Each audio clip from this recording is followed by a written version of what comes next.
नमस्ते भैया बहनी चाची माई लोगन। आज मैं एक देवी गीत लेके आई हूँ। नवरात्रि आने वाला है, आप लोगन को अच्छा लगे तो लाइक करना।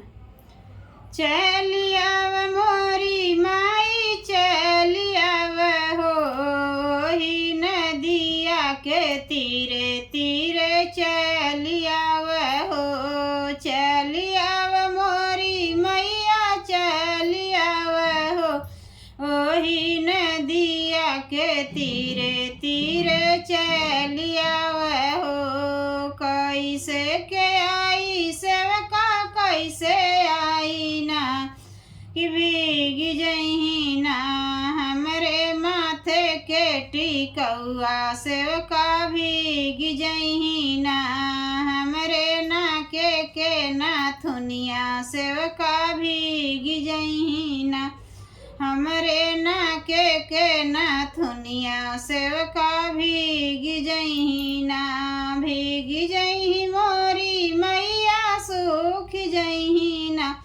बहे पवन पुरवैया मैया सुख जही ना। बहे पवन पुरवैया मैया सुख जही ना। चलियाव मोरी मैया चलियाव ना वही नदिया के तीरे तीरे चलियाव ना। चलियाव मोरी माई चलियाव ना वही नदिया के तीरे तीरे चलियाव ना।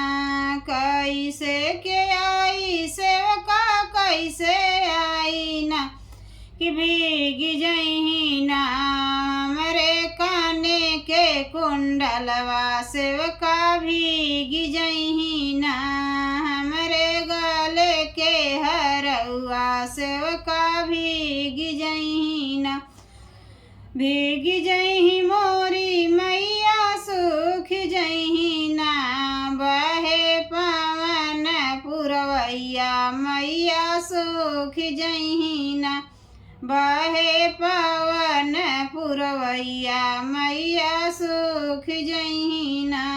चलियाव मोरी माई चलियाव ना ओही नदिया के तीरे तीरे चलियाव ना। कैसे के आई सेवका कैसे आई ना कि भीग जही ना हमरे अंगों के चुनरिया। सेवका भीग जही ना हमरे हाथों के चूड़ियावा। सेवका भीग जही ना हमरे हाथों के कंगनवा। सेवका भीग जही ना भीग जही मोरी मैया सुख जही ना। भीग जही मोरी मैया सुख जही ना। बहे पवन पुरवैया मैया सुख जही ना। बहे पवन पुरवैया मैया सुख जही ना। चलियाव मोरी माई चलियाव हो ही नदिया के तीरे तीरे चलियाव हो।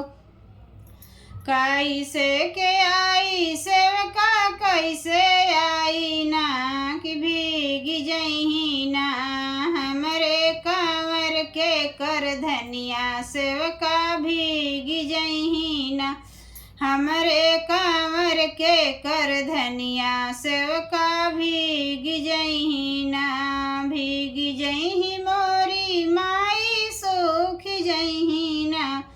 भीग जही मोरी माई सुख जही ना। बहे पवन पुरवैया मैया सुख जही ना। बहे पवन पुरवैया मैया सुख जही ना। चलियाव मोरी माई चलियाव ना ओही नदिया के तीरे तीरे चलियाव ना। चलियाव मोरी मैया चलियाव ना ओही नदिया के तीरे तीरे चलियावना कैसे के आई सेवका भीग जहीना हमरे घोड़े के पैजनिया सेवका भीग जहीना हमरे पैरों को भी छुआ सेवका भीग जहीना हमरे पैरों के भी छुआ सेवका भीग जहीना भीग जही मोरी मैया सुख जहीना बहे पवन पुरवैया मैया सुख जहीना कैसे के आई सेवका भीग जहीना हमरे घोड़े के महावर सेवका भीग जहीना हमरे घोड़े के महावर सेवका भीग जहीना भीग जही मोरी मैया सुख जहीना बहे पवन पुरवैया मैया सुख जहीना बहे पवन पुरवैया मैया सुख जहीना चलिया मोरी मैया चलियावना ओही नदिया के तीरे तीरे